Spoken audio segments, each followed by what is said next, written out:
বাইতুর Raja Jame Masjid, section ১৩, block B, Mirpur, Dhaka. নগরের কোলাহল ছাপিয়ে বাইতুর রাজা জামে মসজিদ যেন এক নীরব আশ্রয়, যেখানে ইট পাথরের শরীরে জড়িয়ে আছে প্রশান্তির শ্বাস।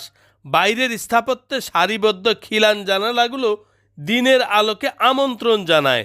ভেতরে পা রাখতেই বিস্তৃত নামাজের স্থান, আর খোলা খিলান জানালা দিয়ে ঢুকে পড়া আলো প্রার্থনার মুহূর্তকে করে তোলে নির্মল।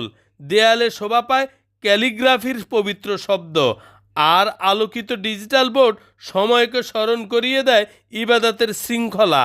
এখানে নান্দনিকতা কোনো ঝলমলে প্রদর্শন নয়, এটি সংযমের সৌন্দর্য। মেহরাবের সামনে কাঠের মিম্বারটি সংযত অলঙ্কারে গভীর, আড়ম্বর নয়, মর্যাদাই তার ভাষা, যেখানে প্রতিটি রেখা, প্রতিটি আলো ছায়া হৃদয়কে নত করে।